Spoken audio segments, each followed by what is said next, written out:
रूहानी यात्रा का वर्णन किया जा रहा है। इस वीडियो में तीसरी आंख का खुलना भाग 2 का वर्णन है। आज्ञा चक्र से ऊपर की साधना 3 चरणों में पूरी होती है। पहला चरण आज्ञा चक्र से त्रिकुटी तक, जो शब्द के अतिरिक्त मुख्य तौर पर प्रकाश का अनुभव है। दूसरा शून्य से भंवर गुफा तक, जो प्रकाश व सूरत के खिंचाव का अनुभव है।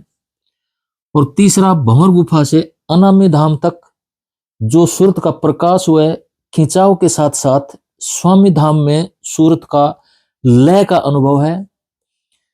यह कहने की आवश्यकता नहीं है कि हर मंडल पर शब्द का अनुभव मुख्य है, क्योंकि राधा स्वामी योग का आधार सूरत शब्द योग ही है।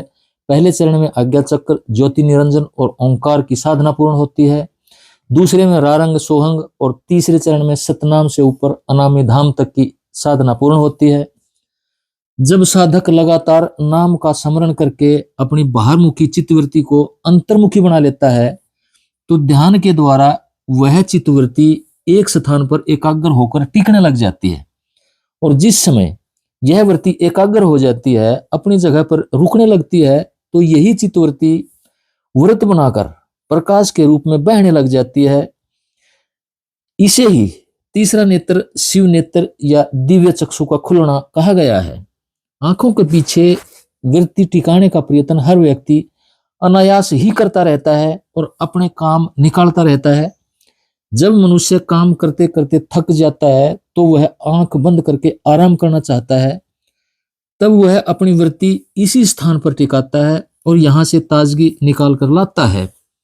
जब एक विद्यार्थी गणित का सवाल नहीं निकाल पाता है, तो अचानक सोचते सोचते उसकी आंखें बंद हो जाती हैं, या किसी समस्या के ऊपर विचार करता करता व्यक्ति जब लगता है, तो कुछ समय के पश्चात उसकी आंखें स्वतः ही बंद होने लगती हैं और उस सवाल का जवाब या उस समस्या का जवाब यहां से निकाल कर ले आता है। यहां पर ध्यान लगाने से हमारी आत्मिक धार, जो नीचे की तरफ इंद्रियों में से बह रही है, वही धार एकाग्रता करने पर यहां धारण होने लगती है। वृत्ति को बार बार मोड़कर तीसरे तिल पर लाया जाता है। इसे ही पतंजलि ऋषि या राजयोग में धारणा कहा गया है। इसके बाद जब वृत्ति तीसरे तिल पर टिकने लग जाती है और प्रकाश रूप में प्रकट होने लग जाती है, उसे ध्यान, तथा जब साधक इसमें लय होने लगता है, दृष्टा दृश्य का भाव समाप्त होने लगता है, तो इसे समाधि कहा गया है। और यहां आकर अष्टांग योग पूर्ण हो जाता है। यहीं पर तांत्रिक व हठ योग की अंतिम सीमा है। इन शास्त्रों में आज्ञा चक्र पर ध्यान का फल नीचे के चक्रों के फल के बराबर कहा गया है। जब साधक की वृत्ति एक जगह टिकने लग जाती है, प्रकाश प्रकट हो जाता है, कुंडलिनी या भुजंगिनी शक्ति जाग जाती है, तो उसकी मणि का प्रकाश फैलता और सिकुड़ता हुआ इस प्रकार प्रकट होता है, जैसे एक सर्पिणी अपने फण को फैलाती और सिकोड़ लेती है और उसकी फुफकार करने जैसी आवाज शब्द के रूप में प्रकट होने लगती है। यही राजयोग की संप्रज्ञात या सबीज या सविकल्प समाधि है। यहीं पर पुरुष को चित्त पर प्रतिबिंबित अपने ही प्रकाश से प्रकृति के विकारों का ज्ञान होता है। पुरुष प्रकृति के भेद को जान लेता है। दृष्टा दृश्य का रहस्य समझ में आ जाता है और पुरुष यह जान लेता है, अर्थात आत्मा यह जान लेती है कि यह दृश्य जगत यानी कि प्रकृति में नहीं हूं, ये इंद्रियां या मन में नहीं हूं। मैं अर्थात पुरुष इन सब बंधनों से अलग हो जाता है तथा पुरुष सभी क्लेशों से मुक्त हो जाता है। जब वृत्ति निरोध स्वतः हो जाता है और चित्त पर कोई वृत्ति नहीं उठती है, अर्थात मूल प्रकृति अपनी साम्य अवस्था में प्रकट हो जाती है, सत रज व तम साम्य अवस्था में आ जाते हैं।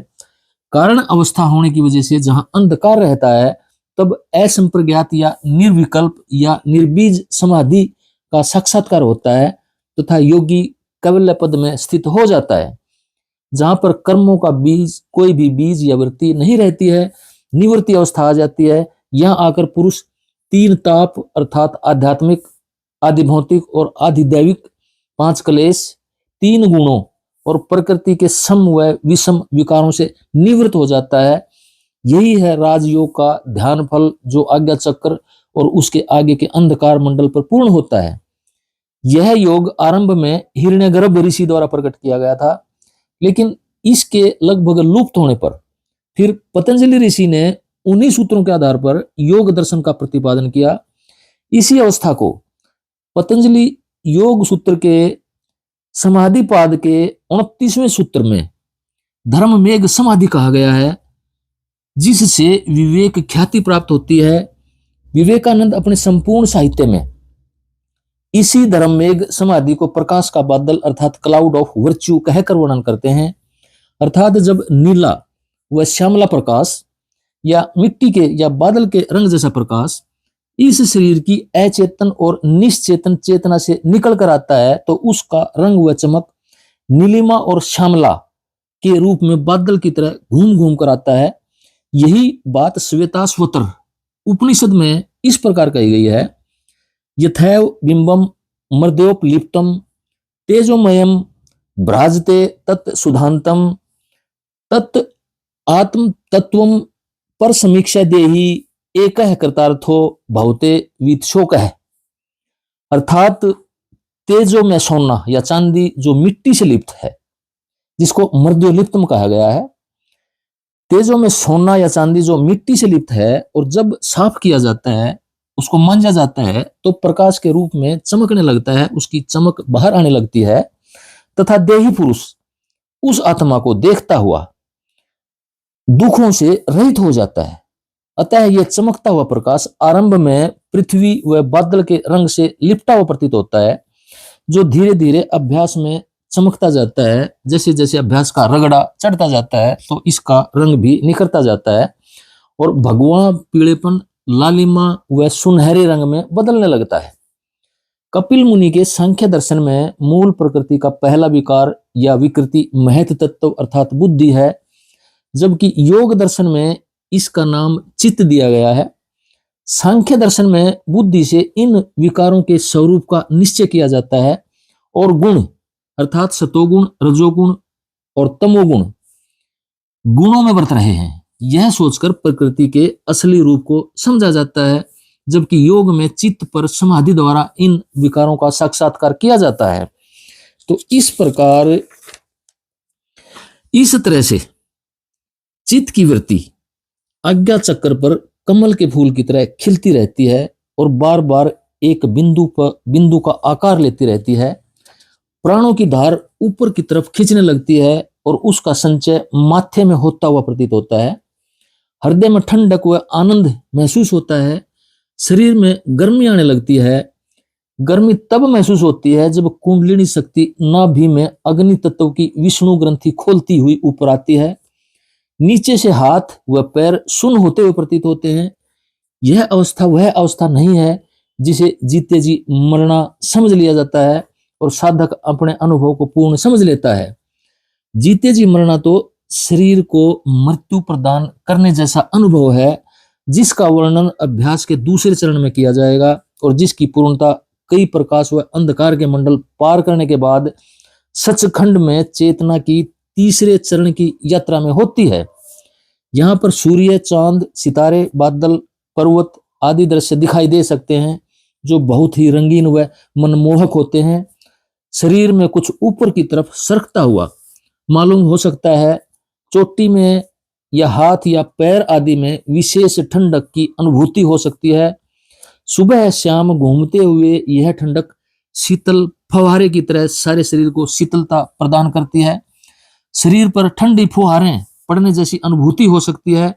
माथे में बिजली की तारों के जलने से पैदा होने वाली चमक भी दृश्यमान हो सकती है। यह जरूरी नहीं है कि साधक को ये सारी बातें या सभी को ये सारी बातें महसूस हों। इन दृश्यों का अधिक ख्याल नहीं करना चाहिए। इस समय साधक को भूख व खाने पर विशेष संयम रखना चाहिए, नहीं तो शरीर में बीमारी पैदा हो सकती है। कभी कभी शरीर पर कीड़ियां चलने का आभास होता है। अक्सर ऐसा भी लगता है जैसे शरीर में कांटे चुभ रहे हों।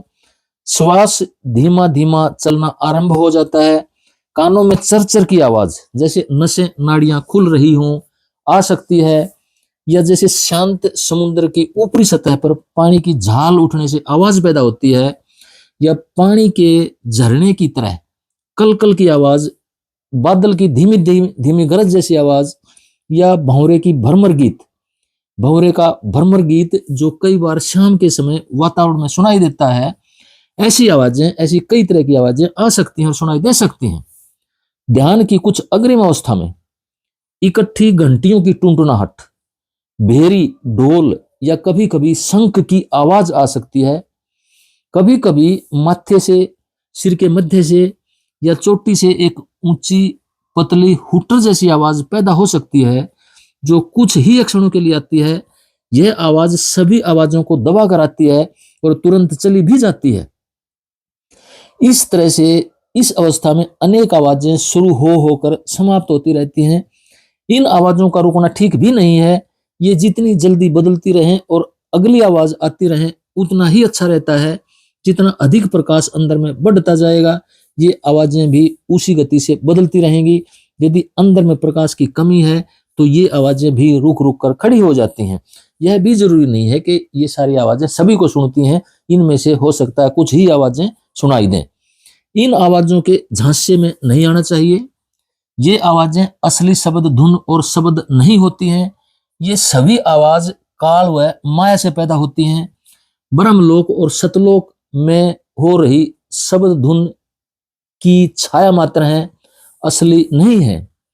ये आवाजें सिर के दाएं हिस्से में, जो असली आवाज होती है वो प्रकाश के साथ आती है, और जो ये असली शब्द धुन की आवाज होती है वह सिर के दाएं हिस्से या मध्य में पैदा होती है।